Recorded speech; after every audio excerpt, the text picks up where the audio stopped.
वाराणसी से संचालित प्रबोधिनी फाउंडेशन के सदस्य जनपद के फ्रंट लाइन कोरोना वॉरियर्स पुलिसकर्मी को गिलोय बांट रहे हैं।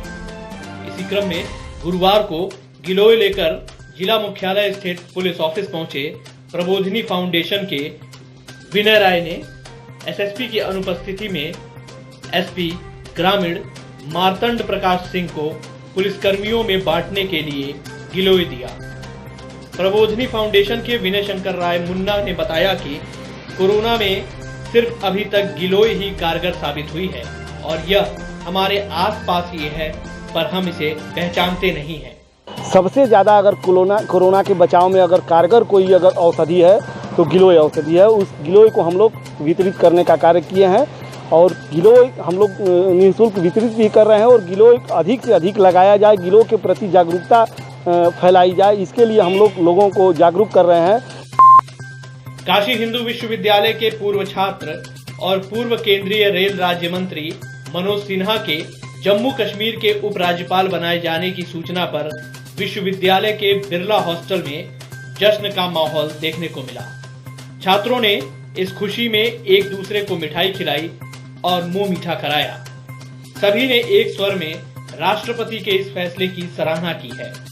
इस मौके पर छात्र मृत्युंजय तिवारी ने बताया कि पूर्व केंद्रीय मंत्री मनोज सिन्हा को उपराज्यपाल बनाए जाने का निर्णय देश हित में है। यह विश्वविद्यालय और यहाँ पढ़ रहे हर छात्र के लिए गौरव का क्षण है। सर सुंदरलाल अस्पताल बीएचयू के सभी विभागों में सामान्य ओपीडी 10 अगस्त से पूर्व निर्धारित समय पर दोबारा शुरू होगी। लॉकडाउन से अब तक यह बंद चल रही थी। प्रत्येक विभाग में एक दिन में सिर्फ 50 मरीजों को परामर्श दिया जाएगा। ओपीडी में आने वाले मरीजों और उनके परिजनों के लिए मास्क लगाना और आरोग्य सेतु ऐप डाउनलोड करने के साथ ही 2 गज की शारीरिक दूरी का पालन करना अनिवार्य होगा। एक मरीज के साथ केवल एक सहयोगी ही होगा। जनपद के मिर्जामुरा थाना क्षेत्र के रूपापुर चौराहे पर 2 पक्षों में हुई मारपीट के बाद बदला लेने की नीयत से मनबढ़ों ने कुछ देर तक सोनकर बस्ती पर लाठी, तलवार, बल्लम से लैस होकर हमला कर दिया। इस हमले में महिला समेत 7 लोग लहूलुहान हो गए। घटना की सूचना पर पहुंची पुलिस ने घायलों को अस्पताल भेजा और आगे की कार्रवाई में जुट गई। हिंदू युवा वाहिनी ने एसएसपी से मिलकर की चोलापुर थानाध्यक्ष की शिकायत। हिंदू युवा वाहिनी के कार्यकर्ताओं ने आरोप लगाया कि चोलापुर थानाध्यक्ष ने उनके जिला उपाध्यक्ष के बड़े भाई को बेवजह मारा और बाद में उनकी पहचान होने पर यह धमकी भी दी कि यदि इस बारे में किसी को कुछ बताया तो पूरे परिवार को फर्जी मुकदमे में अंदर डाल दूंगा। एसएसपी साहब ने आश्वासन दिया है कि निश्चित रूप से कार्रवाई होगी उनके खिलाफ और कठोर से कठोर कार्रवाई होगी। काशी के कोतवाल कहे जाने वाले बाबा काल भैरव मंदिर का पट वैश्विक महामारी कोरोना काल में 22 मार्च को बंद हुआ था।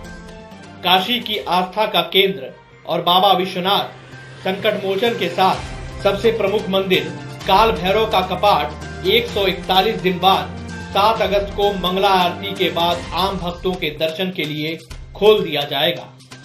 दर्शन के दौरान सोशल डिस्टेंसिंग का कड़ाई से पालन कराया जाएगा। साथ ही गर्भगृह में भक्तों के प्रवेश पर पूर्ण पाबंदी रहेगी। अयोध्या के प्राचीनतम साकेत भूषण श्री राम पीठ विद्याकुंड के लश्करी संप्रदाय के गद्याचार्य महंत शंभू देवाचार्य ने बनारस के जाने माने सामाजिक कार्यकर्ता एवं विशाल भारत संस्थान के संस्थापक अध्यक्ष डॉक्टर राजीव कुमार श्रीवास्तव को श्री राम पीठ का केंद्रीय व्यवस्था प्रमुख मनोनीत किया है। डॉक्टर राजीव कुमार श्रीवास्तव मुस्लिम राष्ट्रीय मंच के राष्ट्रीय सेवा प्रमुख, अनाज बैंक के संस्थापक चेयरमैन व पातालपुरी मठ के ट्रस्टी एवं प्रख्यात इतिहासकार हैं। कार सेवा में शहीद काशी के गौरी शंकर चौधरी के परिजनों ने राम मंदिर भूमि पूजन के बाद पीएम मोदी को महापुरुष बताया है। परिजनों के अनुसार 28 अक्टूबर 1990 को अयोध्या जा रहे वाराणसी के गौरी शंकर चौधरी और उनके मित्रों को पुलिस ने गिरफ्तार कर लिया था। गौरीशंकर चौधरी और उनके साथियों को जेल में गंभीर यातनाएं दी गई और इलाज भी नहीं हुआ। जेल से रिहा होने के बाद दिल में राम मंदिर का सपना संजोए कार सेवक गौरीशंकर चौधरी का निधन हो गया। उनको सेंट्रल जेल वाराणसी में रखा गया, जहां पर अनेक राम भक्त आए हुए थे, लेकिन सब राम भक्तों के साथ वहां पर अन्याय हो रहा था, अत्याचार किया जा रहा था। शुरू से साहसी प्रवृत्ति रहने के कारण गौरीशंकर चौधरी जी ने इसका विरोध किया। इसके परिणाम स्वरूप जेलर द्वारा उन्हें गंभीर यातनाएं दी गई, जिसके परिणाम स्वरूप जेल में ही अस्वस्थ हुए और इलाज भी नहीं कराया गया।